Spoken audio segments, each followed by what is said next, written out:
We were discussing about the smudge cells. Smudge cells क्या होते हैं कि ना जो हमारे सेल्स होते हैं ना वो इतने फ्रजाइल होते हैं कि जब हम उसकी स्लाइड प्रिपेयर कर रहे होते हैं ना वो टूट जाते हैं।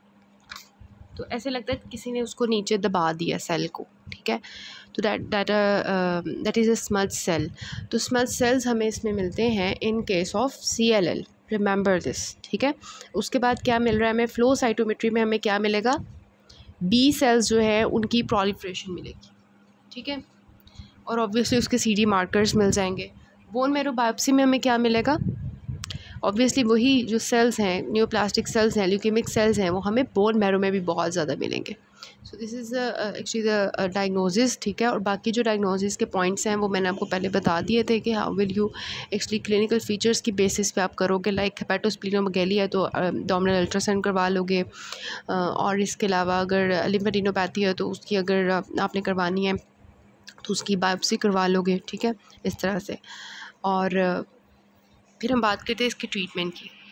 ट्रीटमेंट जो है ना इसका इसमें हम कीमोथेरेपी ही दे रहे होते हैं, और उसका ये होता है कि जो यंग लोग होते हैं उनको हम देते हैं फ्लूडाराबीन और रिटूक्सीमैब, ठीक है। और जो ओल्डर लोग होते हैं उनको हम इब्रूतिनिब देते हैं, ठीक है। So these are the tyrosine kinase inhibitors जो कि हम दे रहे होते हैं, और ट्यूमर सेल्स को ये क्या करते हैं, कीमोथेरेपी ब्रेक डाउन कर देती है, ठीक है। सिंपल सा इसका ये ट्रीटमेंट है।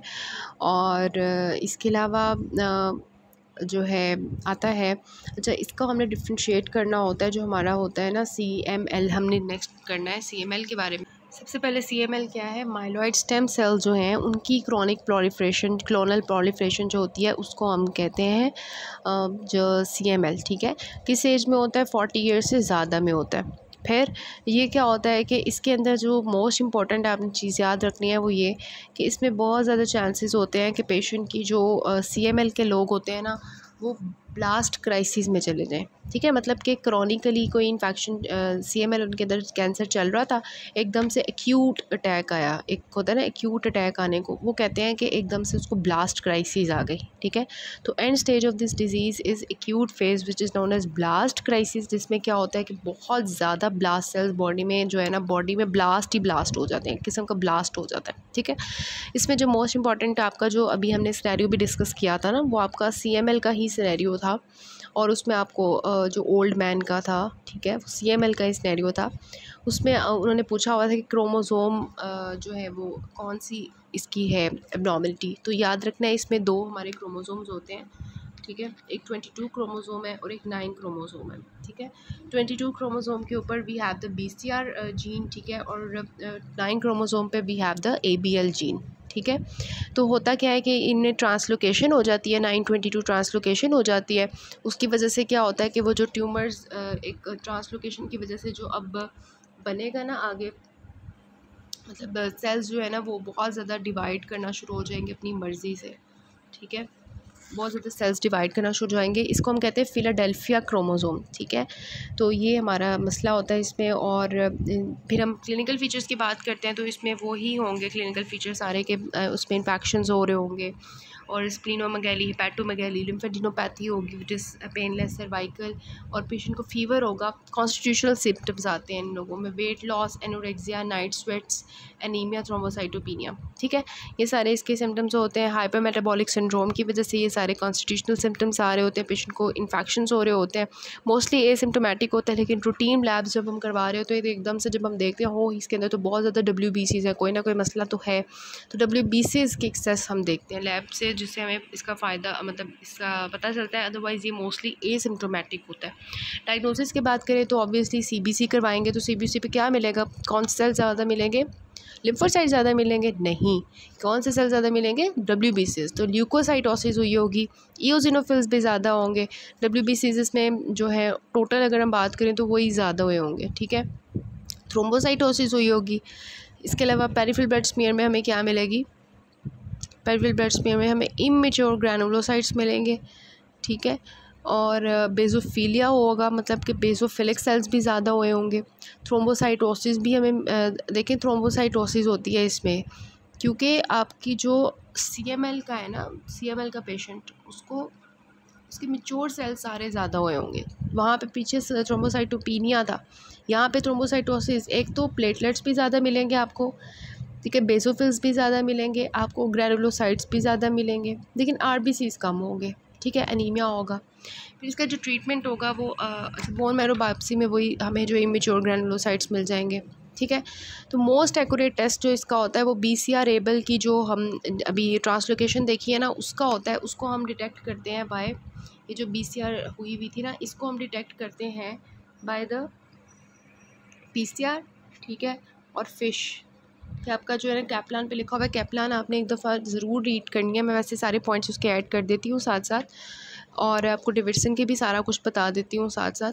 लेकिन एक दफ़ा आप अगर रीड कर लेना, मास्टर डिबोर्ड्स कैप्लान की बुक है, वो अगर आप साथ में रीड करते हैं तो हेमाटोलॉजी मेडिसिन बहुत अच्छी कवर होती है, उसमें बहुत कॉन्सेप्ट क्लियर होते हैं, ठीक है। अदरवाइज़ मैं सारा साथ डिस्कस कर रही हूँ। तो ये वहाँ पे लिखा हुआ है कि most accurate test, best initial test, ये बहुत इंपॉर्टेंट होते हैं टेस्ट पॉइंट ऑफ व्यू से भी, MCQs पॉइंट ऑफ व्यू से भी। तो अगर पूछा जाए मोस्ट एक्यूरेट टेस्ट क्या है, तो that is the what BCR FISH, ठीक है। फ़िश क्या है, it is the fluorescent in situ hybridisation, जिसमें हमें पता चलता है कि BCR एबल जो है ना वो प्रॉब्लम हुई हुई है।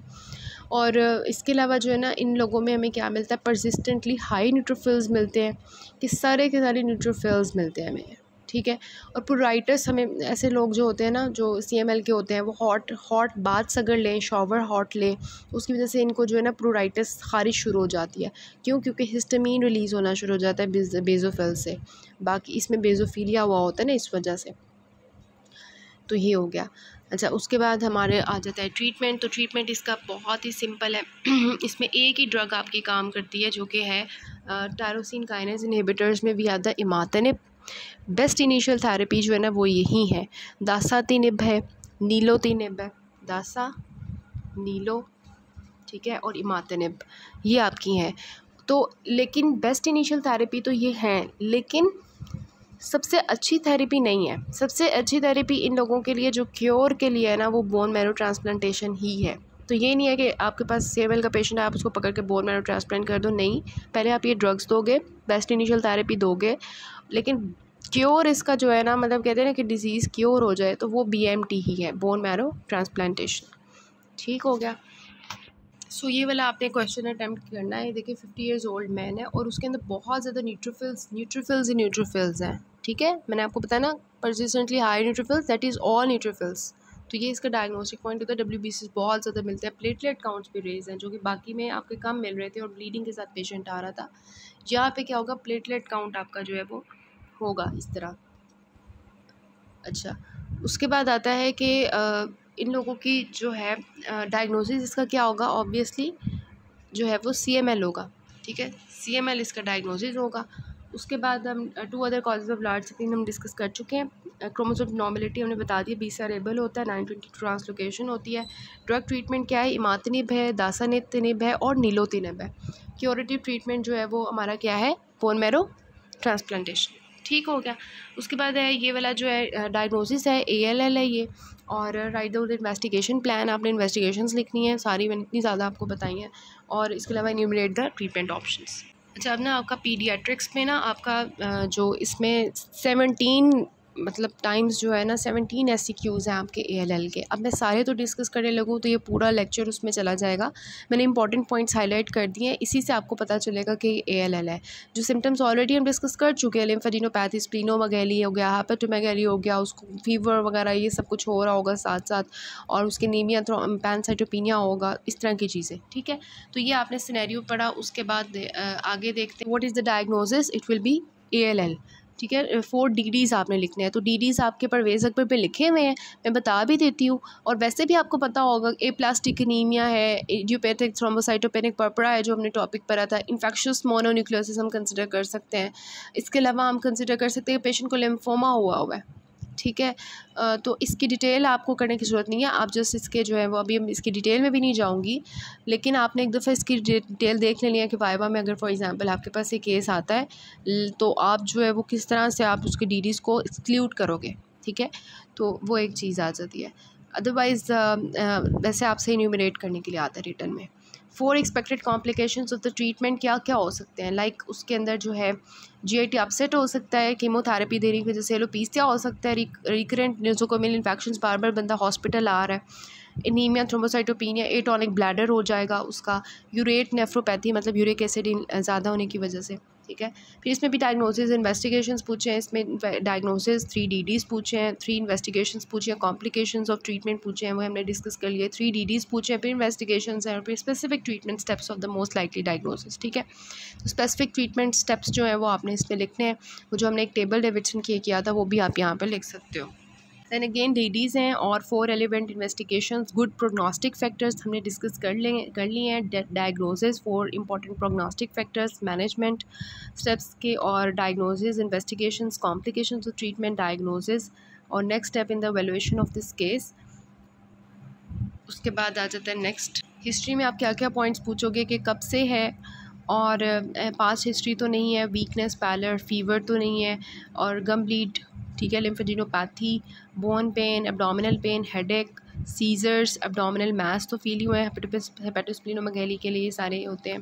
इन्वेस्टिगेशंस हैं, डीडीज़ हैं, investigation, steps of management, 3 possibilities in this girl, तो वो आपने उसकी डीडीज़ लिखना है, investigations, DDs, investigations, diagnosis, again these side पे लिखे हुए स्पेसिफिक जो है उसमें लिम्फ नोड बायोप्सी आ जाती है, चेस्ट एक्सरे है, बोन मैरो बायोप्सी है और जनरल में भी आदर CBC, ESR, peripheral blood film, USG abdomen, CSF examination, LDH, electrolyte level और बाकी भी हमने डिस्कस किए हैं। So this is all about the leukaemias topic. Next में हम इंशाल्लाह जो है वो लिम्फोमा करते हैं, हॉजकिंस वगैरह, ठीक है। और फिर आपके 1-2 टॉपिक्स रह गए हैं बस, एंड दैट्स इट, ठीक है, दैट्स इट।